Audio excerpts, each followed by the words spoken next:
It's the Locked On NFL podcast in Los Angeles, the site of Super Bowl 56, Cincinnati Bengals, Los Angeles Rams. Joining us now, one of the great comeback stories, post-career, Ryan Leaf, of course, the host of the Bust podcast. Ryan, thanks for joining us, man. You bet. My pleasure to be here. Los Angeles, the site of Super Bowl 56. What do you think, man?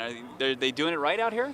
I mean, it's so spread out, you Yeah. know, so I think it's a perfect city for that, unless you want, everybody, especially during a pandemic. It's a perfect time for that. If you want a city that's got everybody in one spot, it may be difficult to kind of get around and stuff. Like, I live here. I live like 20 minutes from here, so it's convenient for me. Yeah. I like that. Yeah, not bad. When you look at this matchup, a pair of number one overall picks, Right. different routes to the Super Bowl. Joe Burrow, 2 short years. Matthew Stafford, it took him 12 seasons to get to this point, win his first playoff game.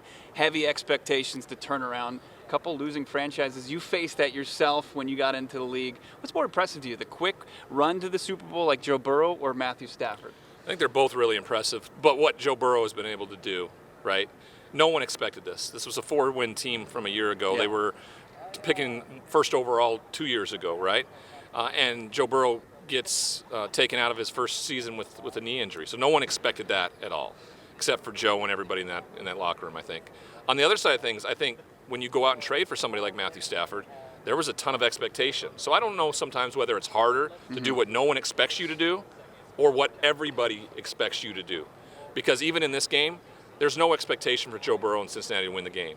It's all on the LA Rams and what they did and what they mortgaged and what they put into winning a championship. Because you could argue if they do not win a championship on Sunday, this season will be considered a failure in the eyes of a lot of people. Yeah, it's a zero-sum game sometimes, especially with the NFL where it is.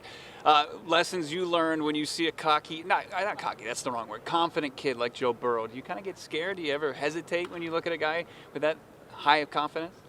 No, I think most guys have that. Even I had it, but you have to go back it up with your play, and he's definitely done that.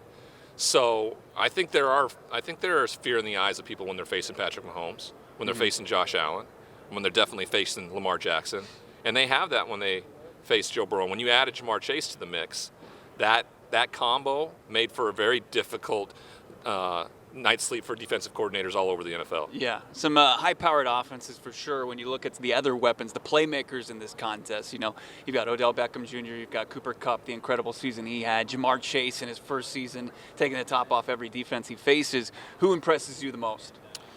Cooper Kupp, just simply because he's the best wide receiver in football, yet he continues to get open.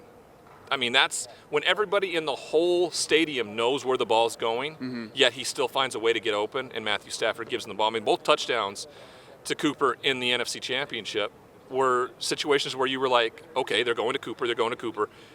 Bracket him. Put somebody on the outside of him. They decided to man him up, and he's just going to win those one-on-one battles. He's worked his tail off throughout his career to be the best route runner in the NFL right now. Is it pretty shocking? I mean, you played just a few miles from him in Pullman, Washington State. He's at Eastern Washington. It's an even further route to the NFL. Yeah, and he destroyed my Cougar team one year. They played, and it was one of the early FCS losses for Mike Leach against Eastern Washington, and he let them have it. So we knew who Cooper Kupp was. Yeah. And I think of course everybody in the entire world understands and knows who he is now. Yeah. Well, I mean, we knew him with the team with the red field, but they became kind of a serious FCS school after that. No doubt about it. As far as what's the X factor in your opinion as far as this contest goes? We talked about the offense. Both of them can play defense.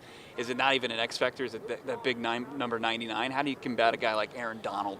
It's going to be protection. It's going to be what you do up front on the line of scrimmage. Really is. It usually comes down to that. If they can protect enough for Joe Burrow, that's a different story. It's what that Cincinnati Bengals defense can do in this game, because they're the reason why Cincinnati's here. Besides McPherson and his foot, the defense, what they did in the second halves against the Kansas City Chiefs in Week 17 and then in the AFC Championship, I don't know how you go about that, how you can overstate that more. When Hilton mans up with Tyreek Hill in the slot and they do not let him get loose for one catch in the whole game in the second half, that's the difference maker.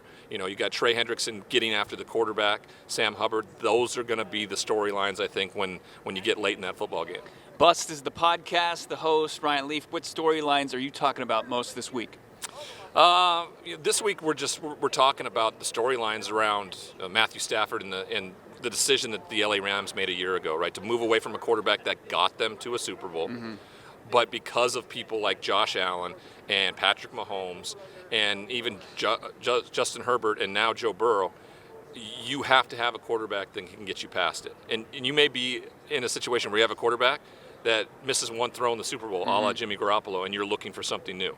That's exactly what this is. They moved off from Jared Goff, brought in Matthew Stafford, who they thought was going to be the difference maker. He has lived up to the hype. He's played about as good as you can in the playoffs, and now he's got to go out and close it and finish it. Worth the draft capital that they spent. If they win it. Yeah, if they win it, absolutely. Ryan Leaf, Bust is the podcast. Always great to catch up with the second overall pick out of 1998. Ryan, thanks for catching up with us. You bet. My pleasure.